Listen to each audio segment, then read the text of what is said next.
बिस्मिल्लाहिर्रहमानिर्रहीम। बच्चों हमारा नेक्स्ट इसी से आगे प्रेशर ऑफ गैस से आगे जो हमारा बच्चों टॉपिक आ रहा है नेक्स्ट, ठीक है तो ये शॉर्ट क्वेश्चन के लिहाज से बड़ा ही इंपॉर्टेंट क्वेश्चन इसका कुछ इस तरह से आता है जी कि कहते हैं जी प्रूव डैट, आपने ये प्रूफ करना है कि काइनेटिक थ्योरी ऑफ गैस के मुताबिक prove that T is equal to या T is directly proportional to average translational kinetic energy of gas molecules. बच्चों टेम्परेचर जो होता है वो average kinetic energy of gas molecules के डायरेक्टली प्रोपोर्शनल होता है।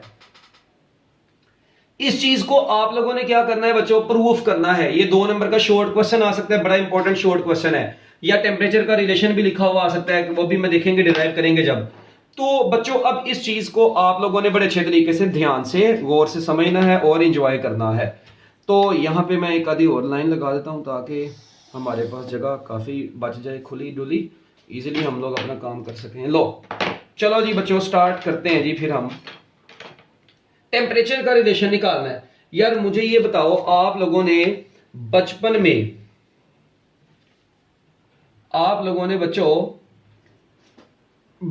में एक चीज पढ़ी हुई है, एज वी कनाओ डैट, जैसा कि हम लोग जानते हैं P V is equal to N R T. वो छोटे होते से आप लोग पढ़ते आ रहे हैं माशाल्लाह, ठीक है। P V is equal to N R T, क्या आप लोगों ने ये पढ़ा हुआ है? बिल्कुल पढ़ा हुआ है। अच्छा अब ये जो P V is equal to N R T होता है ना बच्चों, इसमें मुझे ये बताएं एन यहां पर क्या चीज होती है? केमिस्ट्री में ये आपने पढ़ा हुआ है। एन बच्चों जो यहां पर चीज होती है ना, वो number of molecules divided by Avogadro number होता है। ये आप लोग जुबानी याद रख लें जो कंप्यूटर वाले बच्चे हैं, ये नंबर ऑफ मोल्स किसके बराबर होता है? Number of molecules per unit volume. तो बच्चों ये एन ए जो होता है एवोगैड्रो नंबर है, तो नंबर ऑफ मोल्स जो है बच्चों ये एन से मुराद है नंबर ऑफ मोल्स। तो नंबर ऑफ मोल्स होते हैं total number of molecules divided by Avogadro number. ये आप लोग जुबानी याद रखेंगे बच्चों। जब मैं ये एन की वैल्यू इधर पुट कर दूंगा तो P into volume is equal to capital N over N A, और साथ में आ गया बच्चों आर इंटू टी, ये आ गया।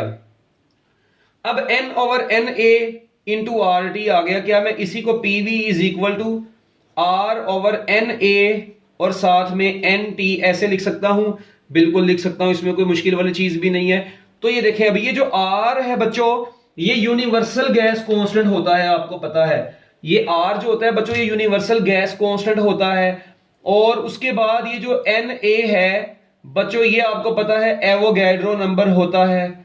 ये क्या होता है? एवोगैड्रो नंबर होता है, ठीक है। तो अब इसको जब आप लोग इन दोनों को बच्चों डिवाइड कर लेते हैं ना, तो यूनिवर्सल गैस कांस्टेंट की वैल्यू 8.314 जो भी आप लोग पढ़ते हैं केमिस्ट्री में, और एवोगैड्रो नंबर 6 आपको पता है कितना होता है? 6 × 10⁻23। और भाई ये वाली वैल्यूज तो पता है ना आपको। आर की वैल्यू 8.314, ठीक है जी, जाउल पर मोल पर केल्विन इसका यूनिट होता है। और एवोगैड्रो 6.02 इंटू 10⁻23। जब आप लोग इन दोनों को डिवाइड कर लेते हैं ना बच्चों, तो आपके पास आंसर आता है 1.38 इंटू 10⁻⁻23 इंटू 10⁻⁻23, और साथ में आ जाएगा जाउल पर केल्विन। ये वाली वैल्यू बच्चों आप लोगों के पास आई है। एवोगैड्रो रेजिस्टेंस, अपना रेजिस्टेंस कह रहा हूं, यूनिवर्सल गैस कांस्टेंट, ठीक है जी, और एवोगैड्रो नंबर की रेशो। बच्चों ये रेशो को एक नया कांस्टेंट बोल देते हैं, और इस कांस्टेंट को हम लोग फिजिक्स की दुनिया में, इस कांस्टेंट को हम लोग बच्चों फिजिक्स की दुनिया में क्या बोलते हैं? फिजिक्स की दुनिया में इसका नाम है बच्चों बोल्ट्जमैन कांस्टेंट। क्या बोला जाता है इसको? बोल्ट्जमैन कांस्टेंट इसका नाम है। आप लोग जुबानी याद रख लें। तो लो जी बच्चों, इसका मतलब वो P V is equal to कितना बन जाएगा? P V is equal to K आ गया, और साथ में आ गया N T. So that is the final relation, ठीक है जी। P V is equal to N K T या के एन टी। ये आपके पास बच्चों एक खूबसूरत सा ब्यूटीफुल सा रिलेशन आ गया है। इसको आप लोग अब कर लें पैक। अब आप लोग फिजिक्स के अंदर जो जनरल गैस इक्वेशन है PV is equal to N R T से, वो PV is equal to K N T बन गई है, ठीक है। अब आप लोग मुझे ये बताएं प्रेशर का रिलेशन आपने क्या पढ़ा था? मेरा ख्याल है वो हर छीले मीरे को पता था यार कि प्रेशर बच्चों था, pressure is equal to 2n/3 volume average kinetic energy. ये तो आपको सबको पता है, यस मुझे भी पता है। ये वॉल्यूम को इधर ले आओ तो ये बन जाएगा PV is equal to 2n/3 और साथ में बच्चों आ गया एवरेज ट्रांसलेशनल काइनेटिक एनर्जी। अब मुझे ये बताएं यार, पीवी इज इक्वल टू, आपने पढ़ा है अभी कि PV is equal to NKT होता है, तो मैं इस पीवी की जगह पर बच्चों क्या पुट कर देता हूं, एनकेटी पुट कर देता हूं, साथ में बचेगा 2n/3 और इधर आ गई average kinetic energy.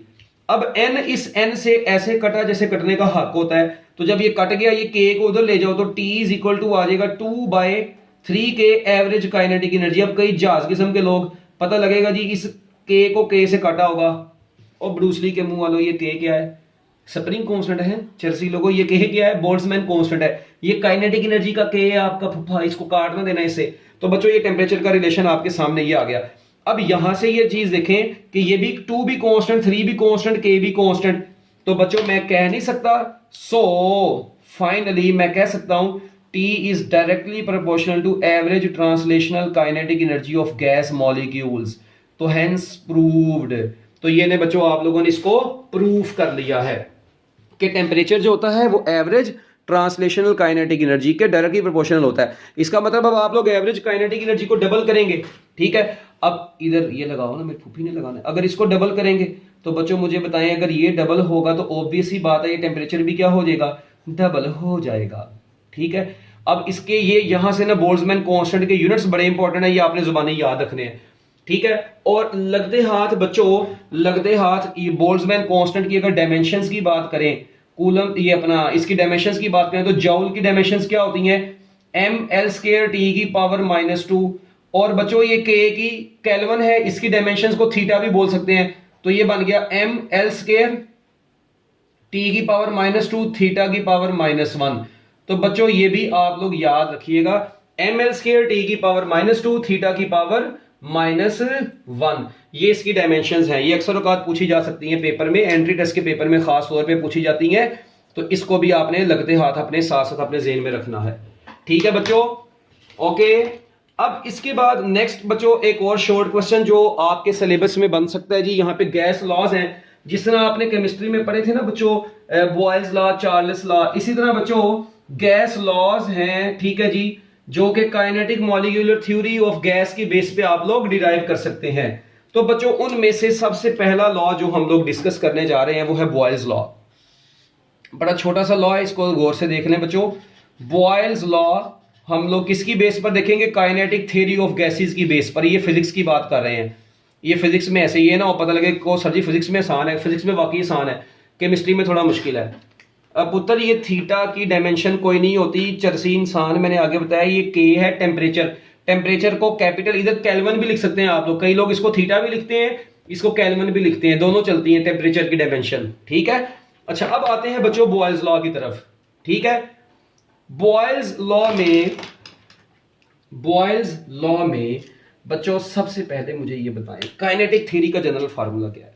Kinetic theory को भी गोली मारो, pressure PV is equal to constant, यही है बॉयल्स लॉ। चलो आज इसको हम लोग प्रूफ करते हैं कि PV is equal to constant क्यों होता है, वो यानी pressure is inversely proportional to volume.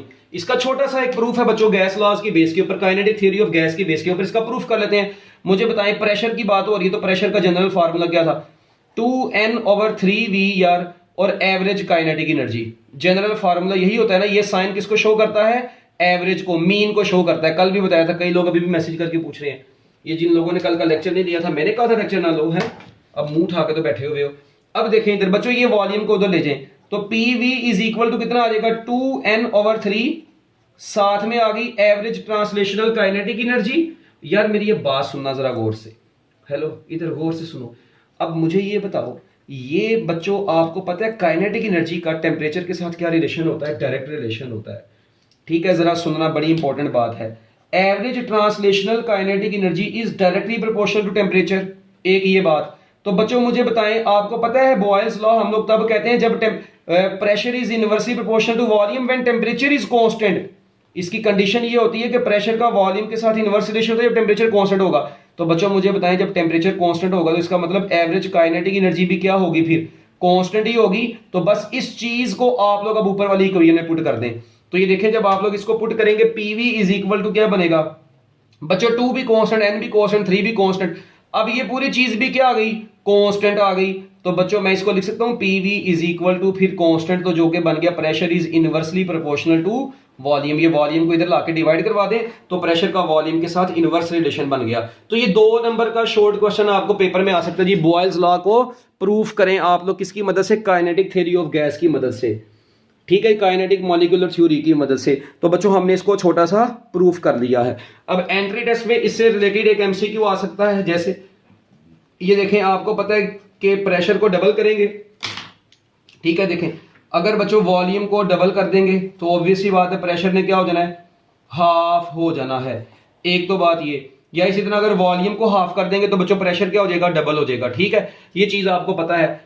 और दूसरा बच्चों PV is equal to constant है, मैं ऐसे भी तो लिख सकता हूं फिर कि P1 V1 किसके बराबर होगा, P2 V2 के बराबर होगा। जिस तरह इक्वेशन ऑफ कंटिन्यूटी में भी पढ़ा था AV is equal to constant, तो A1 V1 is equal to A2 V2। इसी तरह ये तो बच्चों प्रेशर रेशो किसके बराबर आ गई, inverse ratio of the volume के बराबर आ गई, यानी P1 over P2 is equal to V2 over V1 के बराबर आ गया।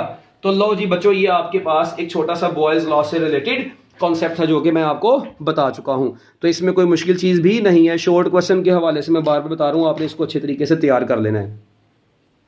नेक्स्ट है जी बच्चों चार्ल्स लॉ, ठीक है, चार्ल्स लॉ। चार्ल्स लॉ क्या बोलते हैं इसको प्यार से, चार्ल्स लॉ भी इसको बोलते हैं, चार्ल्स लॉ। ओके, ये चार्ल्स लॉ क्या कहता है आपको फिजिक्स की दुनिया में। बच्चों केमिस्ट्री में भी यही है, फिजिक्स की दुनिया कोई अलग थोड़ी है, ठीक है, दुनिया से बाहर थोड़ी है फिजिक्स। लो जी बच्चों चार्ल्स लॉ, ये चार्ल्स लॉ जो भी आपको अच्छा लगता है, जो भी आप यूज करते रहे बच्चों। चार्ल्स लॉ में आपने ये पढ़ा हुआ है कि volume of the gas, volume of given mass of the gas is directly proportional to temperature, बशर्त ये कि प्रेशर ऑफ द सिस्टम क्या होना चाहिए, कांस्टेंट होना चाहिए। इस चीज को अब हम लोगों ने क्या करना है बच्चों, प्रूफ करना है। इस चीज को अब हम लोग क्या करेंगे, प्रूफ करेंगे कि वॉल्यूम टेम्परेचर के डायरेक्टली प्रोपोर्शनल हो, मगर कंडीशन ये है कि प्रेशर क्या होना चाहिए, कांस्टेंट होना चाहिए। चलो आओ प्रूफ करें इसको बच्चों, छोटा सा प्रूफ है। बात तो यही है, प्रेशर का रिलेशन जनरल क्या था, 2N/3V एवरेज काइनेटिक एनर्जी मान लिया। अच्छा अब मुझे एक बात बताओ यार, ये जो एवरेज ये है ये V, अब मुझे ये बताओ V को उधर ले जाओ, क्योंकि वॉल्यूम का टेम्परेचर के साथ डायरेक्ट रिलेशन निकालना है। तो आप लोग एक काम करें, वॉल्यूम को उधर ले जाएं, वॉल्यूम बराबर आ जाएगा 2N/3P average translational kinetic energy. क्या ख्याल है, वॉल्यूम इज इक्वल टू कितना आ गया, मैं P को इधर ले आया ना भाई। अब देखो मैं क्यों इधर लेके आया, मुझे ख्वाब नहीं आया, मुझे पता है कि अब कांस्टेंट प्रेशर की बात करनी है। किसकी बात करनी है बच्चों, कांस्टेंट प्रेशर की। तो ये N भी कांस्टेंट है, ऊपर से ये प्रेशर भी कांस्टेंट है, तो बच्चों ये पूरी रेशियो एक कांस्टेंट ना हो गई। तो मैं लिख देता हूं जी V is equal to average kinetic energy अपनी जगह पर रहने दो, और साथ में इधर बच्चों क्या आ गया, इधर आ गया एक कांस्टेंट। इसका मतलब ये हुआ कि volume is directly proportional to average translational kinetic energy, average translational kinetic energy. और आपको पता है कि काइनेटिक एनर्जी का आगे से टेम्परेचर के साथ क्या रिलेशन होता है बच्चों, डायरेक्ट रिलेशन होता है। अब काइनेटिक एनर्जी का टेम्परेचर के साथ डायरेक्ट रिलेशन है, सो फाइनली हेंस मैं फिर ये भी कह सकता हूं, हेंस या फाइनली अगर वॉल्यूम का काइनेटिक एनर्जी के साथ, तो काइनेटिक एनर्जी का टेम्परेचर के साथ, तो वॉल्यूम का टेम्परेचर के साथ क्या रिलेशन होगा बच्चों, डायरेक्ट रिलेशन होगा, इनको देख के। तो लो जी बच्चों ये था आपका एक छोटा सा शॉर्ट क्वेश्चन चार्ल्स लॉ के भी हवाले से, जो कि मेरी तरफ से कंप्लीट हो चुका है जी बच्चों। अब इसके बाद हमारा जो नेक्स्ट टॉपिक है जी, इसका नाम है इंटरनल एनर्जी। बड़ा छोटा सा टॉपिक है, ये सारे छोटे छोटे शॉर्ट क्वेश्चंस हैं, ठीक है, जिनको आप लोगों ने अच्छे तरीके से करना है, ठीक है। इंटरनल एनर्जी क्या होती है जी, ये इंटरनल एनर्जी गौर से सुनिएगा। इंटरनल एनर्जी इससे रिलेटेड बच्चों एंट्री टेस्ट का एमसीक्यू, एंट्री टेस्ट के जो है ना टॉपिक, इससे रिलेटेड एक मजे की बात बताऊं मैं आपको, जो प्रेशर ऑफ गैस आपने पढ़ा है या अभी तक जितने भी टॉपिक इस चैप्टर के पढ़े हैं, अगर इनमें एंट्री टेस्ट में देखें तो पता नहीं कितने कितने कमाल किस्म की चीजें आती हैं। उसका लेक्चर मैं नीचे डिस्क्रिप्शन में दे रहा हूं, यूट्यूब पे नीचे डिस्क्रिप्शन में लेक्चर में या कमेंट में आपको मिल जाएगा। आप वहां से वो भी लेक्चर ले सकते हैं अगर आप अपनी एफएससी में ही अपने एंट्री टेस्ट को क्लियर करना चाहते हैं। अदरवाइज वो तो एंट्री टेस्ट की चीजें हैं, मगर आप अगर अपनी एफएससी में क्लियर करना चाहते हैं तो वो भी आपको वहां पर मिल जाएंगी, आप वहां से इसको अच्छे तरीके से देख सकते हैं। खैर, इंटरनल एनर्जी हम लोग स्टार्ट कर रहे हैं बच्चों, ये शॉर्ट क्वेश्चन के हवाले से इंपॉर्टेंट, ठीक है। याद रखिएगा बच्चों, sum of all molecular forms, इसकी डेफिनेशन क्या है जी? Sum of all molecule, sum of all forms of, sum of all forms of molecular energies बच्चों, sum of all forms of molecular energies, sum of all forms of molecular energies, कौन कौन सी energy? such as kinetic energy and potential energy, such as kinetic energy and potential energy of a substance,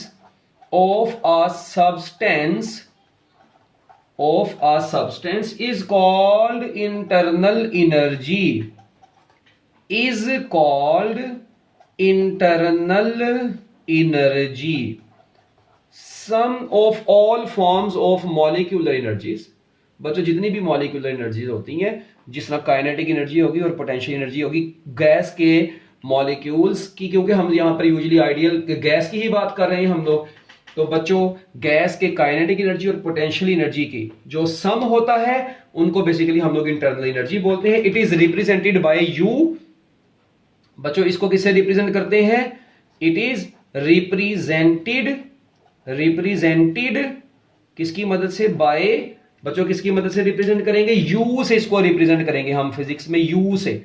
और ये जो internal energy होती है you बच्चों, ये किसके बराबर होगी फिर? ये बराबर होगी sum of potential energy plus sum of kinetic energy. अब यहां पर सोचनेबल बात ये है कि बच्चों ये पोटेंशियल एनर्जी, ठीक है जी, सम ऑफ ऑल, ओहो एनर्जी के स्पेलिंग को क्या हो गया यार, ये थैंक यू, ENER है, ठीक है बच्चों, represented by U which is equal to sum of potential energy and kinetic energy. एक चीज पे गौर करें कि पोटेंशियल एनर्जी आपको पता है ड्यू टू इंटरमॉलिक्यूलर फोर्स होती है, गैस के मॉलिक्यूल्स के दरमियान में जो भी इंटरमॉलिक्यूलर फोर्सेस होती हैं उनकी वजह से हम लोग पोटेंशियल एनर्जी को डील करते हैं। यहां पे हाइट का थोड़ी कॉन्सेप्ट आएगा, ठीक है। जबकि काइनेटिक एनर्जी बच्चों किसकी वजह से होती है? काइनेटिक एनर्जी बच्चों होती है मोशन की वजह से। तो बच्चों गैस के मॉलिक्यूल्स के दरमियान में अट्रैक्शन जो होगी, यानी अट्रैक्टिव या इंटरमॉलिक्यूलर फोर्सेस वगैरह जो होंगी वो पोटेंशियल एनर्जी को डिस्क्राइब करती हैं, और काइनेटिक एनर्जी मोशन की वजह से होती है। अब एक मजे की बात मैं आपको बताऊं, आपको पता है किसी भी आइडियल गैस में, हम लोग बच्चों यूजुअली यहां पर आइडियल गैस की बात करते हैं बच्चों, जो गैसेस होती है ना उनके दरमियान में इंटरमॉलिक्यूलर फोर्सेस तो प्रेजेंट ही नहीं होती। हमने तो पढ़ा था बच्चों काइनेटिक थ्योरी ऑफ गैस के मुताबिक इंटरमॉलिक्यूलर फोर्सेस जो होती हैं, यानी दो गैस के मॉलिक्यूल्स एक दूसरे को अट्रैक्ट नहीं करते, there is no attraction between the molecules. ये सिर्फ उस वक्त एक दूसरे के ऊपर फोर्स लगाते हैं जब ये एक दूसरे के साथ टक्कर लगाते हैं। इसका मतलब पोटेंशियल एनर्जी तो इनकी क्या कंसीडर होगी बच्चों? जीरो कंसीडर होगी। इसका मतलब आइडियल गैस, किसकी बात कर रहे हैं जी यहां पर? आइडियल गैस, ठीक है। आइडियल गैस आपने केमिस्ट्री में भी पढ़ी हुई है। तो बच्चों इनके लिए तो गैस के, इनके लिए बच्चों पोटेंशियल एनर्जी क्या होती है? जीरो होती है।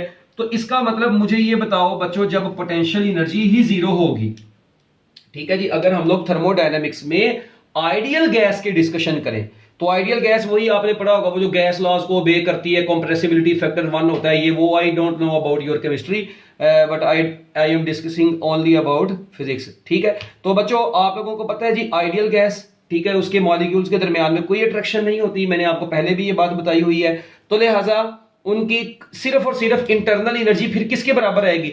जब पोटेंशियल एनर्जी ही जीरो हो गई तो बच्चों इसका मतलब इंटरनल एनर्जी सिर्फ और सिर्फ किसके बराबर आ गई? Zero plus kinetic energy, and it is equal to only kinetic energy. इसका मतलब आइडियल गैस की के मॉलिक्यूल्स की इंटरनल एनर्जी जो होती है वो सिर्फ और सिर्फ उनकी काइनेटिक एनर्जी से ही डिसाइड होती है, ठीक है। So kinetic energy decides the internal energy. फिर एक ये बात आ गई, उसके बाद नेक्स्ट बात आपको पता है कि काइनेटिक एनर्जी का बच्चों, एवरेज काइनेटिक एनर्जी का टेम्परेचर के साथ क्या रिलेशन होता है? डायरेक्ट। और काइनेटिक एनर्जी का इंटरनल एनर्जी से भी क्या रिलेशन है? डायरेक्ट। इसका मतलब है कि मैं ये कह सकता हूं सिस्टम का टेम्परेचर बढ़ाएं तो काइनेटिक एनर्जी भी बढ़ती है और इंटरनल एनर्जी भी बढ़ती है। ये लो, तो बच्चों यहां से एक रिजल्ट ये निकला कि किसी भी आइडियल गैस की इंटरनल एनर्जी का टेम्परेचर के साथ क्या रिलेशन है? डायरेक्ट। और एवरेज काइनेटिक एनर्जी का भी क्या रिलेशन है? डायरेक्ट। यहां पे आना है ऐसे। तो बच्चों एवरेज काइनेटिक एनर्जी के बढ़ने से यानी टेम्परेचर के बढ़ने से आइडियल गैस के मॉलिक्यूल्स की काइनेटिक एनर्जी भी बढ़ती है और उनकी इंटरनल एनर्जी भी बढ़ती है। इसका मतलब यहां से दो इंपॉर्टेंट एमसीक्यूज आए बच्चों, वेरी इंपॉर्टेंट दो एमसीक्यू। इसका मतलब अगर किसी सिस्टम का टेम्परेचर क्या कर दें, मुझे बताएं बच्चों, अगर किसी सिस्टम का टेम्परेचर इंक्रीज कर दिया जाए तो आपको पता है टेम्परेचर को इंक्रीज करने से उसकी इंटरनल एनर्जी भी इंक्रीज कर जाएगी। इंटरनल एनर्जी इंक्रीज करके इसका मतलब उसकी final internal energy initial internal energy से ज्यादा हो जाएगी। टेम्परेचर इंक्रीज करेंगे, इंटरनल एनर्जी बढ़ गई, इसका मतलब फाइनल इनिशियल से ज्यादा हो जाएगी। तो बच्चों चेंज इन इंटरनल एनर्जी फिर क्या आएगा? चेंज इन इंटरनल एनर्जी होती है फाइनल माइनस इनिशियल। तो बच्चों बड़ी में से छोटी को माइनस करेंगे तो change in internal energy positive होगा। एक ये भी यहां से एमसीक्यू बन गया। इसी तरह अगर किसी आइडियल गैस का बच्चों हम लोग टेम्परेचर क्या कर दें? डिक्रीज कर दें बच्चों, उसका टेम्परेचर डिक्रीज कर देंगे, उसकी इंटरनल एनर्जी भी डिक्रीज कर जाएगी। अब इनिशियल बच्चों ज्यादा हो जाएगी और फाइनल वाली अब क्या हो जाएगी? कम हो जाएगी। तो अब आपकी चेंज इन इंटरनल एनर्जी क्या आएगी बच्चों? नेगेटिव आएगी। तो आप ये कह सकते हैं अगर किसी सिस्टम की इंटरनल एनर्जी नेगेटिव है, इससे क्या मुराद है? इससे मुराद है सिस्टम का टेम्परेचर डिक्रीज कर रहा है। और अगर इंटरनल एनर्जी पॉजिटिव है, इंटरनल एनर्जी का चेंज अगर पॉजिटिव है, इसका मतलब सिस्टम का टेम्परेचर इंक्रीज कर रहा है। तो ये दो एमसीक्यूज बहुत ही इंपॉर्टेंट थे बच्चों, ये भी लगते हाथ आप लोगों ने यहां से कर लेने हैं। डन बच्चों, हैंड रेस कर दे ताकि मैं आगे चल सकूं। छोटे छोटे एमसीक्यूज हैं ये, छोटे छोटे पॉइंट्स एमसीक्यूज इसमें से जो बनते हैं। ओके जी, नाइस। इसके बाद है बच्चों कि आप लोग इंटरनल एनर्जी को कैसे इंक्रीज करवा सकते हैं, how it can be increased. बच्चों इंटरनल एनर्जी किसी भी सिस्टम की आप लोग कैसे इंक्रीज करवा सकते हैं, how it can be increased. हाँ जी बच्चों बताएं, how internal energy of a system can be increased. बच्चों किसी भी सिस्टम की इंटरनल एनर्जी को इंक्रीज करना है तो बच्चों आप लोग पहली बात हीट करना शुरू कर दें। आप लोग हीटिंग की मदद से किसी भी सिस्टम की इंटरनल एनर्जी को इंक्रीज करवा सकते हैं। जब आप लोग किसी सब्सटेंस को हीट करते हैं तो बच्चों उस सब्सटेंस के एटम्स या मॉलिक्यूल्स उसकी एनर्जी को एब्जॉर्ब करते हैं और बच्चों उनका एम्पलीट्यूड ऑफ वाइब्रेशन बढ़ जाता है। और बच्चों इस तरीके से आप लोग किसी बॉडी को, ठीक है जी, हीट कर सकते हैं तो उसकी इंटरनल एनर्जी बढ़ेगी, क्योंकि हीट करेंगे टेम्परेचर बढ़ेगा, इंटरनल एनर्जी ऑब्वियस ही बात है बढ़ेगी, ये मैंने आपको बता दिया। इसके अलावा बाय डूइंग, बच्चों इसके अलावा आप लोग काम कर सकते हैं बाय डूइंग मैकेनिकल वर्क। आप लोग मैकेनिकल वर्क की मदद से भी, किसकी मदद से? By doing mechanical work you can increase the internal energy of the system. For example what do you mean by the mechanical work. बच्चों इसकी एक छोटी सी एग्जांपल मैं आपको देता हूं। ये देखें, ये दो हाथ हैं, ठीक है बच्चों, जब मैं इनको ऐसे से रब करूंगा ना, आप देखते हैं सर्दियों में बंदा ऐसे से ना रब करता है अपने हाथों को, ठंड लग रही हो जब, फिर ऐसे फूंके मारनी होती है फिर हैं। तो बच्चों मेरी बात सुनो, जब आप लोग रब करते हैं, ठीक है, जब भी यानी आपका एक हैंड दूसरे हैंड के ऊपर स्लाइड करेगा तो आपको पता है आपके दोनों हैंड्स के दरमियान में फ्रिक्शनल फोर्स होगी। और बच्चों फ्रिक्शनल फोर्स होगी और आपका जो मैकेनिकल वर्क होगा बच्चों, वो जारी बात है हाथों को हिलाने में आपका वर्क भी तो लग रहा है, तो वो बेसिकली मैकेनिकल वर्क क्या करेगा, आपके हैंड्स की फ्रिक्शन की वजह से बच्चों ओवरऑल इंटरनल एनर्जी बढ़ जाएगी, टेम्परेचर बढ़ जाएगा। तो आप लोग इस तरीके से भी इंटरनल एनर्जी को बढ़ा सकते हैं। तो बच्चों ये दो तरीके आपकी किताब के अंदर लिखे हुए हैं उसने, ठीक है जी, तो आप लोगों ने इसको भी जहन में रखना है। उसके बाद बच्चों कहा जाता है internal energy is a state function. Last point इसका एमसीक्यूज के हवाले से, ये शॉर्ट क्वेश्चन के हवाले से, internal energy is a state function. क्या मतलब है इस बात का कि internal energy is a state function, what does it mean. लिख दूं पहले line, internal energy is a state function. बच्चों इंटरनल एनर्जी एक स्टेट फंक्शन है, क्या मतलब है इस बात का? हाँ जी, क्या मतलब है internal energy is a state function. देखिए बच्चों स्टेट फंक्शन आपको पता है वो होता है कोई भी थर्मोडायनामिक्स के अंदर बच्चों ऐसी फिजिकल क्वांटिटी जो पाथ के ऊपर बच्चों पाथ के ऊपर डिपेंड ना करती हो, सिर्फ और सिर्फ initial and final state of the system के ऊपर डिपेंड करती हो। ठीक है जी, यानी मैं कह सकता हूं internal energy depends only upon, किसके ऊपर बच्चों डिपेंड करे, इनिशियल एंड फाइनल स्टेट के ऊपर डिपेंड करे। किसके ऊपर डिपेंड करे, इनिशियल एंड फाइनल स्टेट। और बच्चों इंडिपेंडेंट हो, किसके इंडिपेंडेंट हो, एंड इंडिपेंडेंट ऑफ, बोलो किसके इंडिपेंडेंट हो बच्चों, इंडिपेंडेंट हो पाथ के। याद रखिएगा इंटरनल एनर्जी बच्चों इनिशियल और final state of the system के ऊपर डिपेंड करती है, ये उसके पाथ के ऊपर डिपेंड नहीं करती। आपको याद है ग्रेविटेशनल फील्ड आपने पढ़ी थी, work done in gravitational field is independent of path followed, it only depends upon initial and final position. इसी तरह थर्मोडायनामिक्स में इंटरनल एनर्जी बच्चों सिर्फ और सिर्फ किसके ऊपर डिपेंड करती है, इनिशियल और फाइनल स्टेट के ऊपर। ठीक है, यस, कंजर्वेटिव फील्ड की तरह। तो बच्चों ये देखें, मैं आप लोगों के सामने यहां पर एक छोटा सा ग्राफ बनाता हूं। ठीक है जी, प्रेशर वॉल्यूम ग्राफ आपके सामने ड्रॉ करता हूं, दो सिस्टम्स का। ऐसे बच्चों ये प्रेशर वॉल्यूम ग्राफ ड्रॉ करूंगा मैं। ठीक है बच्चों, अब देखें इस प्रेशर वॉल्यूम ग्राफ को जरा गौर से समझिएगा। ये कोई भी मतलब ऐसे एक पाथ ऐसा आपको मिल गया बच्चों, ठीक है, और एक दूसरा सिस्टम है बच्चों, सपोज करें एक दूसरा साइकिल है आपके पास, उसका आपको ग्राफ बच्चों कुछ इस तरह का मिला है। अब एक कर्व ये मिली है, एक कर्व ये मिली है, इसको C2 कह लें, इसको C1 कह लें। अब मुझे ये बताएं इस पॉइंट पर ऐसे और इसी तरह इधर भी ऐसे अगर देखा जाए, ये एक इनिशियल पॉइंट है और एक कौन सा बच्चों, फाइनल है। ये कौन सा पॉइंट है, ए इनिशियल पॉइंट है और बी कौन सा बच्चों, फाइनल है। इस पॉइंट पर जो प्रेशर होगा PA होगा, वॉल्यूम VA होगा, टेम्परेचर TA होगा। इस पॉइंट पर जो प्रेशर होगा वो PB होगा, वॉल्यूम VB होगा और टेम्परेचर TB होगा। ठीक है, कोई भी पर इस सिस्टम मतलब कुछ डिफरेंट प्रेशर की वैल्यूज है ना भाई, डिफरेंट प्रेशर। इस पॉइंट पे प्रेशर देखो कुछ और होगा क्योंकि ये PV ग्राफ है, ग्राफ में भी वैल्यू चेंज हो रही है बच्चों। तो अब मुझे बताएं, इन दोनों दो पाथ हैं आपके पास, दो कर्व्स हैं A से B तक जाने के। ठीक है, मुझे ये बताएं किस कर्व की इंटरनल एनर्जी ज्यादा होगी। जी जल्दी आंसर बताएं मैसेज में बच्चों, किसकी इंटरनल एनर्जी ज्यादा होगी। हाँ जी, जल्दी जल्दी बताते जाओ, जल्दी जल्दी।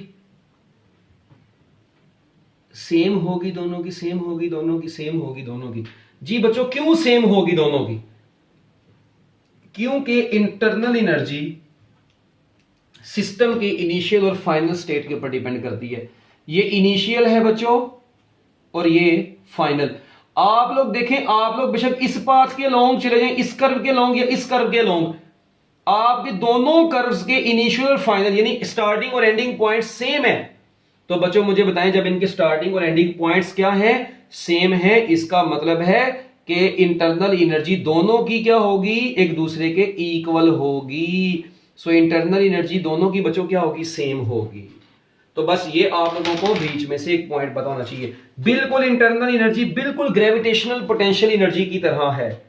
और एक बहुत ही इंपॉर्टेंट बात बच्चों, मुझे एक बात बताओ, हम लोग ना जब भी बात करते हैं ना अकेली इंटरनल एनर्जी को नहीं, बल्कि हमेशा उसके चेंज की बात करते हैं, उसके चेंज को प्रेफर किया जाता है। जिसमें पोटेंशियल एनर्जी है उसको नहीं, आप लोग चेंज इन पोटेंशियल एनर्जी को डिस्कस करते हैं। हर जगह पर वर्क हुआ, पोटेंशियल एनर्जी में चेंज आया, अकेली पोटेंशियल एनर्जी नहीं, चेंज इन पोटेंशियल एनर्जी को डिस्कस किया जाता है। Just like gravitational potential energy, internal energy भी बच्चों हम लोग क्या काम करते हैं, अकेली इंटरनल एनर्जी इंपॉर्टेंट नहीं है, बल्कि चेंज इन इंटरनल एनर्जी होती है किसी भी सिस्टम की जो इंपॉर्टेंट होती है। उसकी एब्सोल्यूट वैल्यू पॉसिबल नहीं है। Change in internal energy is important, change in internal energy is important, not its absolute value.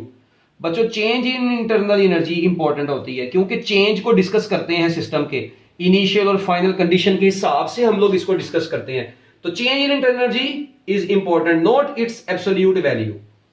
जब भी देखें टेम्परेचर बढ़ाया, इंटरनल एनर्जी में चेंज आया, we are going to measure that change in internal energy, not only dealing with the absolute value of the internal energy. तो बच्चों ये थे कुछ basic concept, gas laws, temperature का रिलेशन काइनेटिक एनर्जी के साथ और इंटरनल एनर्जी। अगर आपको इनसे रिलेटेड एंट्री टेस्ट के कुछ MCQs वगैरह चाहिए हो तो बच्चों आप लोग नीचे डिस्क्रिप्शन में जो लिंक अवेलेबल है वहाँ से बच्चों आप लोग MCQs वगैरह भी इसके कलेक्ट कर सकते हैं। तो मैं उम्मीद करता हूँ कि आपको ये छोटी छोटी बातें समझ आ गई होंगी।